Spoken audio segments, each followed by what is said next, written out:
Hi everyone, my name is Rod Jans, and you're listening to the Get Inspired Talks podcast. For this episode of the Get Inspired Talks podcast, we visit with Mark Fenster. Mark is the owner of Autumn Studios. He's a composer, singer, and producer of the upcoming album Spark.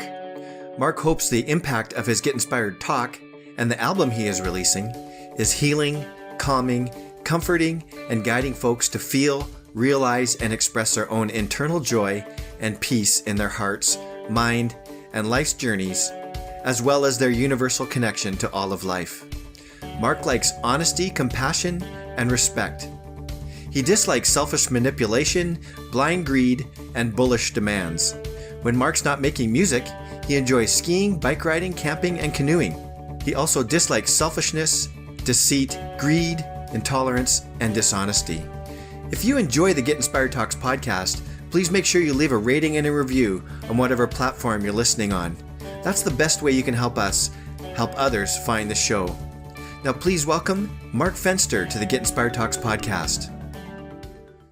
My parents were both survivors of the Holocaust, and I have to say that for the most part, I am really blessed with very loving parents, and at the same time, parents who've been deeply wounded by significant losses and horrible treatment and all these other things. At the same time, what I really want to reflect on more and shine the light on more in my talk, and I do, is about the courageous kindness of the individuals who helped them survive. And we're all familiar with the famous Oskar Schindler and several others of that nature, but there were hundreds of thousands of them, Rod, that helped people and really worked to overcome the hatred and the anger that was and the intolerance that was rampant back then.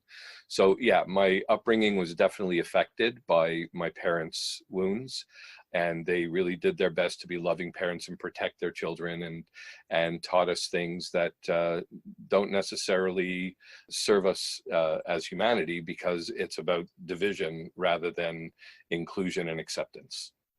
Yeah, that's good to hear that there's people that helped out. You know, sometimes maybe it's the impressions we get from the movies where we make heroes out of certain people, and obviously they are. But I guess what you're saying is there's a lot of Schindlers. There were a lot of Schindlers at the time that maybe will never be heard about.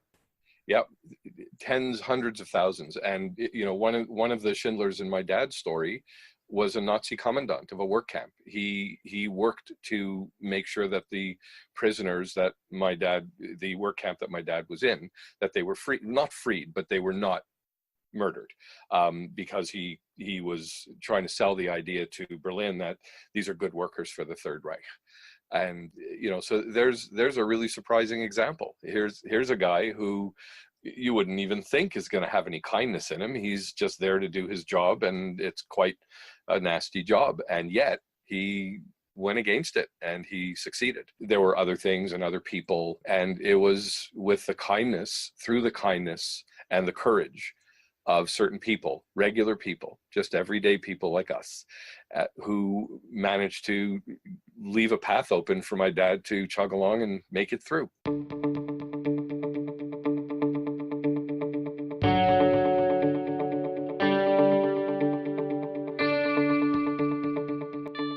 In my mom's case, it was a nurse who was working in the death camps, and she was smuggling babies out of camp at the bequest of the babies' mothers, saying, please save my child. So that in itself shows incredible courage from my grandmother, who was unfortunately murdered. But, Sabine Zlatin, the nurse, brought my mother to a French Catholic family, the Pallarès family. Marie-Antoinette Pallarès was the matriarch. And Marie-Antoinette and her 3 children risked their lives to take care of my mom, and brought her up as one of their own. What we focus on, what we talk about, we actually bring into reality. We manifest that. So the more we talk about how horrible World War II was, and we know it was horrible, and wars today are horrible, and there's still attempts at genocide and murder and just destroying people's lives for in a variety of ways. Let's focus on how we can overcome that by talking together and by recognizing, yeah, you're different, I feel a little scared because of what I learned, but hey, you seem like a pretty cool guy, and off we go. The one challenge that that we're focusing on now, it may change by the time the talk happens, but basically, excuse me, do an act of courageous kindness and share it. So it could be that you're just something you would do, something you do that you normally wouldn't. So perhaps go and talk to somebody who you wouldn't necessarily feel comfortable talking to, someone who looks different or sounds different or feels different from you. As I said earlier, hold the door open, smile, strike up a conversation with somebody and just, you know, hi, how are you?